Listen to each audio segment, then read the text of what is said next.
Welcome to Two Fine Boys, yeah? Two of the finest on the planet. And today we have the almighty King here with a very spectacular cinematic, shall I call it a masterpiece? Work of art from the land of India. And yeah, that's about it. So we apologize if we get something wrong about, we apologize. So it basically started with this king of Delhi. King. So yes, this king, basically, he was a prince when it started. But he's like, don't. Like, everybody knows that don't mess with this guy, King. It starts off with this. He goes and pick a war because of somebody's concubine. Somebody doesn't steal somebody's concubine. He says, love shall always prosper. Why are you doing blah, blah, blah, blah? He goes and tells the people that I'll take you as refugees. The person comes that what the fuck are you doing? We don't care about it. But bring the man who took the concubine. He needs to be beheaded. He said, no, I'll stand for love. As he went to the battlefield, he showcased power. He's the don, like I said. Bro, lash everybody. Everybody got their fair share. In fact, his uncle, one of his people is so strong that he literally took down a horse. Squad are strong. His army is his army. Strong. Okay. Army is really they strong. Whooped the other. They literally, I remember there was one part, the people who were coming for the concubine or the whoever it is, threw arrows. Like the arrows were raining. They didn't do shit. Everybody was just chilling. Those who the show just moved ahead. Did the shield barrier. Those who the shield queen race just did this. Blocked the thing. And looked at them like, are you serious? Like this thing, why you like this day and age? But yeah, did all of that. He managed to save. He managed to beat them. I told you one of his people. So it's about rivalry between. It's about one king and his adventure. It's like a king blooming. The king story of Sood. So the king first rival is this one guy. This one guy, he actually gets the guy. He spares the guy and says, there's no point in killing me. Just don't go and don't be a coward. Don't go around chasing people who are in love. Which is low-key sus that you love a concubine, but yeah, so he let the guy go. First mistake in the movie. Second mistake, love again. He likes some hey, the woman is fine. He likes some woman, bro. Oh yeah, one very, very, very important question. Did the Indian women have the sauce? Bro, who didn't? They all sauced up for the movie, bro. That's good. Wow. Good to know. His wife was really pretty, and they kept sending themselves letters and poetry and things. Turns out the wife's father and the king are number one enemies. Oh, and he didn't know that was. Nobody knew the enemies to the king. The wife's father, he's like a supreme king. So he goes around. Even you start showing that you are strong, he'll go and tell you that give me half your kingdom or you die. So basically those people who absorb kingdoms. Okay. So he went, he told them, and the guy was like, what the fuck you mean? But would he really do that to his son-in-law? He didn't know. Nobody knew that they were linking like that. He didn't know he was Wait, how did he not know that's the husband of my daughter? He wasn't a husband. They were saying love letters. Oh, he didn't know that. So they're now just in the engagement. They They're just communicating. They're like, okay. They like each other a lot. Okay. But he tried to absorb the kingdom, and he was like, either you give half the kingdom or I take all kind of shit. They gave him the warning. The guy told him that, well, I will accept your invitation to war. Everybody was like, yeah. King. So basically, you can suck my dick. Yeah, basically. I'm not giving you half my kingdom. Yeah, all right. That's what he said. I like that. But the king is a king of other kingdoms, so that was really a bad decision. But the other problem was his love with the girl. So the girl find out that they actually insulting this man, that the king was demeaning him, put a statue of him in front of his gate. That like, this man that insulted me will soon be here as a gatekeeper. They'll reduce him to shit, that kind of thing. Oh, okay. They put the statue there. The woman saw it. She was pissed, went to the father and told him, why are you doing this? The father was like, what do you mean? What's this man to you? And she started vibe. He is to me like water is to test. Like life is to breath. Wow. I was like, shit, god damn. I need me a sauce like that. Bro. And the way she was saying it, the father was just pissed. Like, how can you love my enemy? First of all, nobody even knew. Yeah, nobody knew. Like, but he lived there like he was so disappointed in her, and she was looking at him like, just like, what's your problem? Like, allow you already have so many kingdoms. Like, allow the man. But the man's kingdom is so, like, the way they shout his name. The girl's dad or the boyfriend's. The boyfriend. The way they shout him, they hype him up. Like when you're seeing it, like, give me that sort of loyalty, like the goosebumps, like like I'll fight for this nigga. In fact, they hype him up to the point that his uncle killed a man because he thought a man was feeling his beard too arrogantly in front of the king. What? And the king banned him. That the king was angry, so the king, instead of like knowing, they just pull out your eyes, which is very normal back then. Like if they vex, you just slick your eyes out. But the king made that thing that he should be blindfolded throughout his whole life. And he up to now, when they were talking, he was still pissed that nobody did anything. He had to do something. That the guy was just doing. He just feeling his beard, his mustache. But there's this one guy who can actually, like a prophet or so, he can see the future. This is where my problem comes with the movie. So this movie is about the king blooming. He has different rivals. So he talk about the guy and the concubine. That's one sultan. Then the wife's father. That's another king. So here's the thing. He keeps blooming. He keeps showing might as he's doing these things. The man that he spared, he's coming to play. But first, his wife. The father told him that I'll never allow this woman to ever get married. Ever get married to him. So he tried to have a ritual where they bring different princes and the princess would select which one she likes. In that moment, she actually takes the thing that she's supposed to put a flower on the person she likes. She's going to put a flower on a statue that's outside. And that look gave me goosebumps because literally at that point, he looks like a gate man. Like it's a statue of him. So if you can love him there, then bro, you love him for life. To me, that's what it looked like. And then she did. The father was pissed. Like that's my enemy. Right then and there, the man came. Their boyfriend, the rival came. He came there to their kingdom. Came to take his wife. He literally told the father, "I've come to take my wife." The woman ran to him, lifted her. That's like one of the most cinematic shots I've seen. Lifted her. She floated. I think it was a wire. She floated, hit the horse some way, and they zoomed in on his face. Start to blur his face and you see the girl just pulling up on the side looking at the father. I was like, shit, these Indians know what the fuck they are doing. It was so crazy. I was like, what the fuck are you gonna do? Like, wagwan. I was like, yo. And he told the guy that if you're a man, you fight me face to face and you're not fighting from the back. Turn and start moving. Basically trying to tell him that don't slap me in the back as I'm moving. That's how he became public enemy with one of the supreme kings. Now, to link up these three people, the Supreme King goes and tell the other Sultan that he spared that I can see you already have beef with this guy. Right now, he's like family.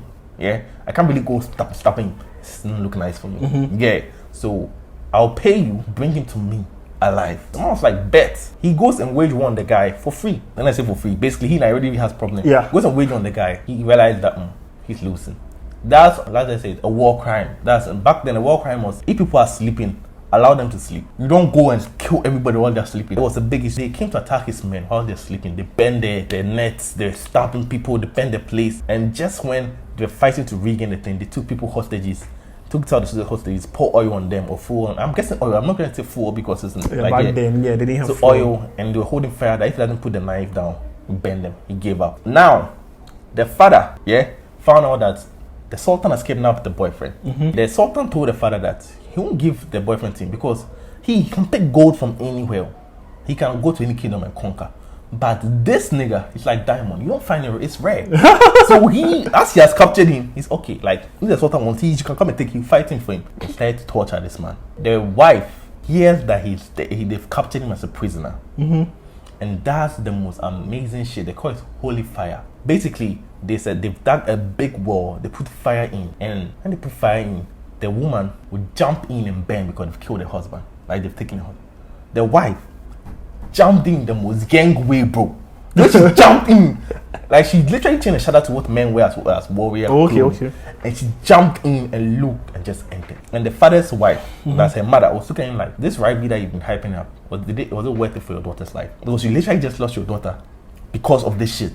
Because somebody is showing you gang. He said, fuck you, I'll better do war. You've lost your daughter's life. And you don't even have him. Because the Sultan don't has him. Yeah. Sad part. And then she was singing, she was dying that I'll become a war. That time I was skipping through the song. I was like, this is getting so singing. Then she jumped. And I was like, yo, that is fire. What the fuck? And I took it back. I was like, yo. That's what she meant to prepare the holy fire. And then she said prepare the holy fire. The prime minister or the person after they came to be in charge was like, okay. So I was thinking something good. Yeah. No. That was like the dopest suicide. That's the dopest suicide I've seen my whole life. But then she jumped in. Like fuck, like I'm coming to join you, my love. What the fuck? Damn. Now, the Sultan and the man. See, the man spared the Sultan. I told you there's one guy who can see the future.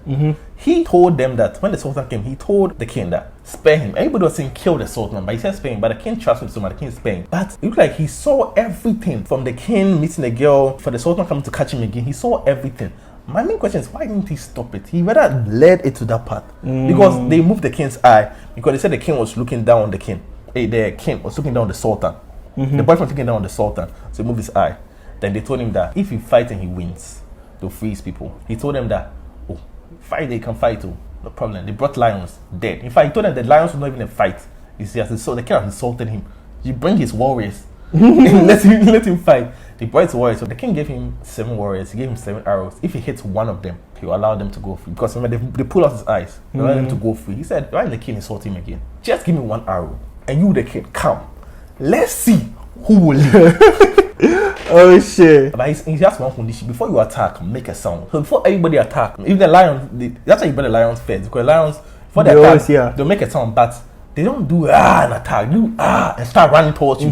So it's very tricky. Yeah. So the Sultan did the dopest shit. He says this: be careful, raise your sword or something. He says something like, be ready for an attack. He says a sentence, and when he says that sentence, it doesn't mean he's attacking immediately. He just say the sentence for you to know that He realized that wasn't working for the man, so he removed one of his legs from the horse saddle and made that thing. Because a horse, it keeps changing like. Okay. So the guy can't really tell where the sword or the spear is coming from because it's too much noise. He don't know it was part of the plan. When the guy did it and he kept some way he was lying like this.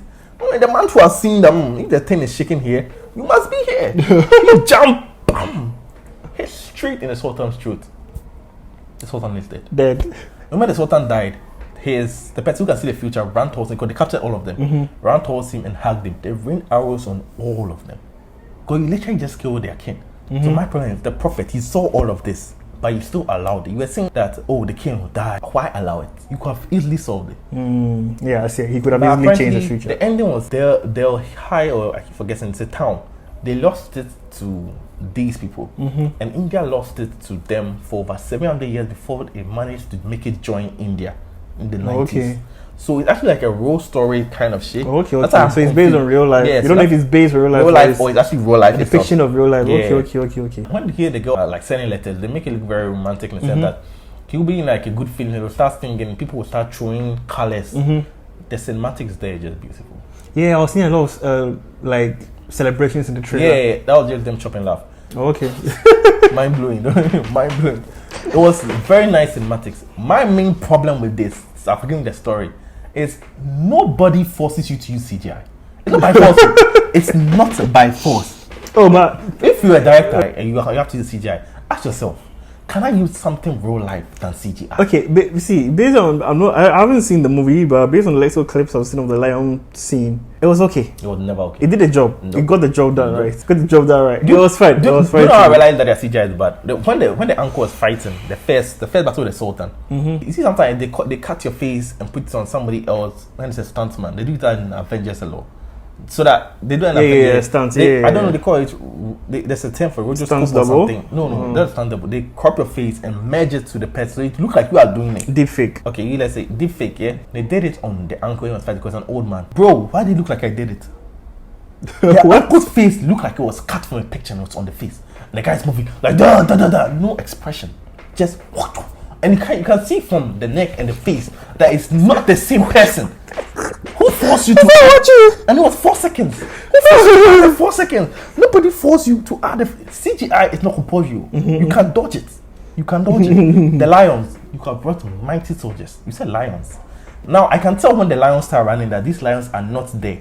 The real lions. No, they are. Was a bit. The lion scene was a bit messy. No, the lion scene was quite messy. I can tell that they got lions itself. They got real lions and they got the CGI ones. Yeah, When the real lion starts running, you can tell that they cut the real lions from wherever they are running from in whichever video.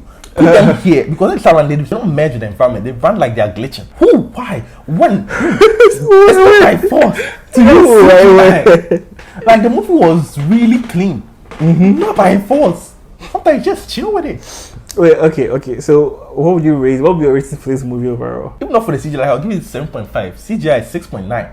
Not by force. Yeah, just make it 7. No, it's 6.9. Run it to the nearest number. Because if I make it 7 to sound good, bro. There was one part the lion was coming. When the lion jumped towards it changed to a wild cat. It changed to a hyena. That's why a lion fake. Hey. I don't like to India CGI. They've come a long way.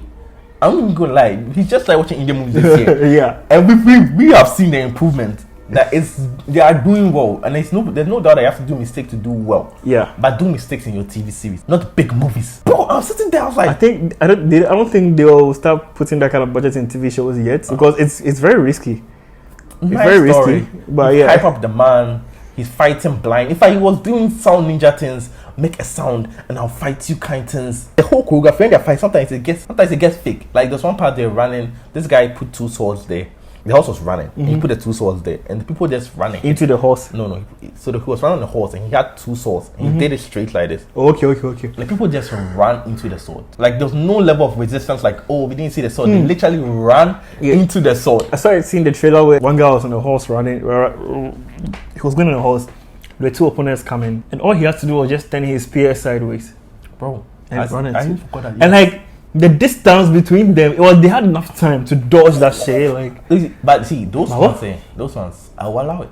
I'll allow it. I'll see like, you know, the camera couldn't find the right angle to make it look like they were close enough, because right angles you can make things. Filming the battlefield is not easy, so that's why you do a lot of takes. But with the things they want, you have to pay all the people on the battlefield. No, the problem. I can sense from what they want to do that they don't have enough time to do takes, because they want fight here, fight.